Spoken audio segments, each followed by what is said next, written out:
OPs unite and express your thoughts. Opinionated I am. Boom! Ladies and gents, OPs, YouTubers, welcome to another episode of Opinionated I Am. So, where do we begin? South Africa. I can't believe a country with some of the most potent history in race relations can turn around and all of a sudden, yet again, xenophobia is taking over. But what's interesting about that this time though is it's black South Africans running out black foreigners. And the reason being they're taking your job.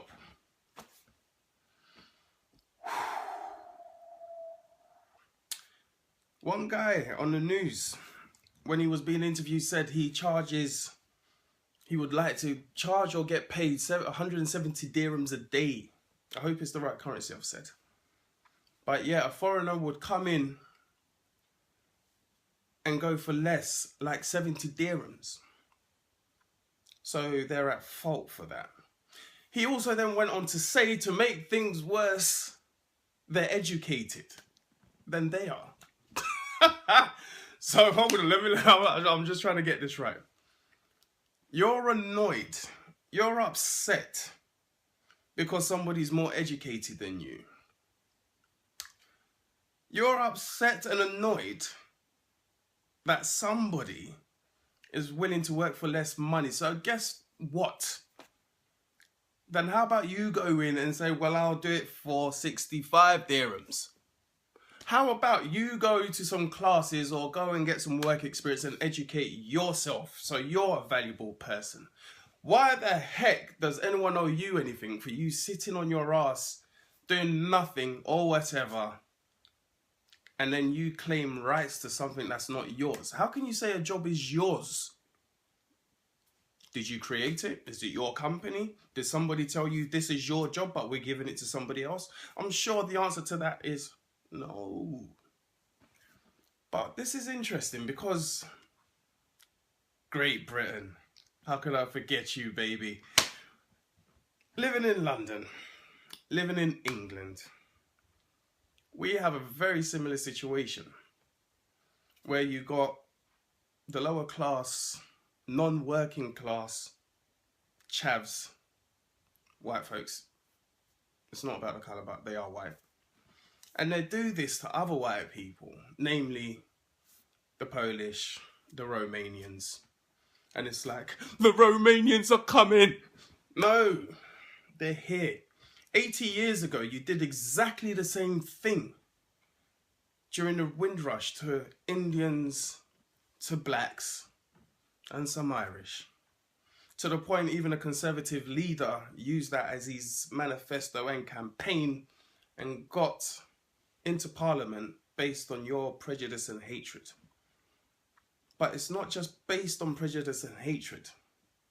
It's ignorance. It's laziness. You can't turn around and say they're coming into this country and they're taking our jobs when you don't work yourself.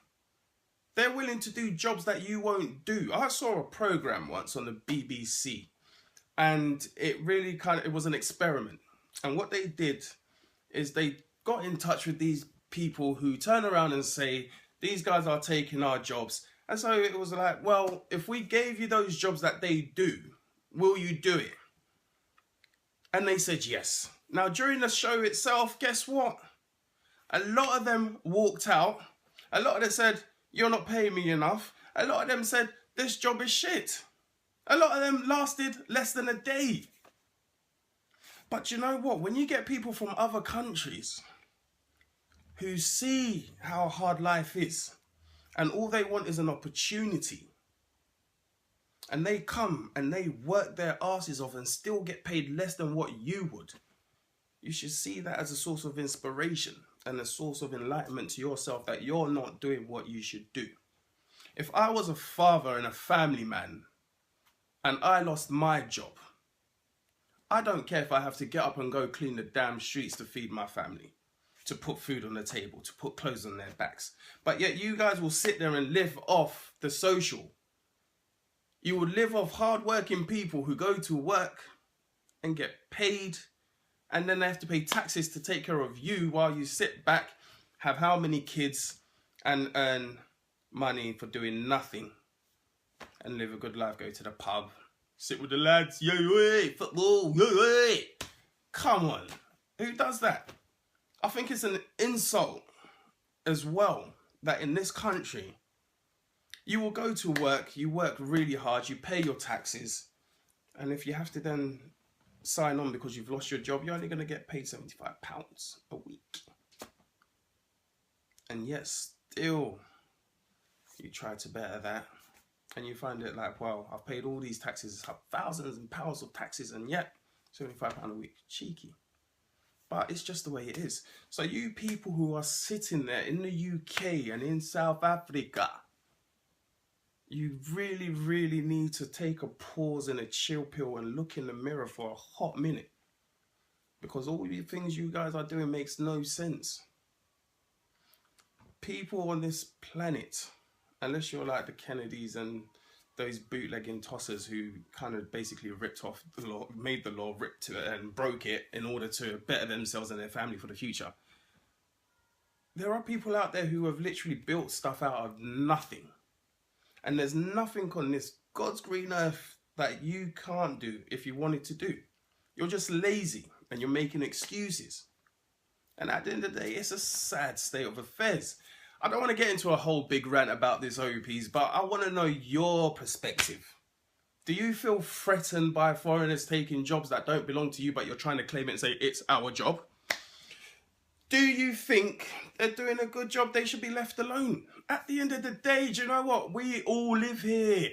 This thing called the earth. You don't own shit. You own nothing. So calm down. Easy, easy. You know what I mean? And just take your time with it. OPs, God, spoiling a good day. Seriously. I'm out. Let me know your opinion. Hit the subscribe button. It's a rant. It's my opinion. But that's all it is. You don't have to agree. And if you do, let me know. Take care. Opens you like and express your thoughts. Opinionated I am.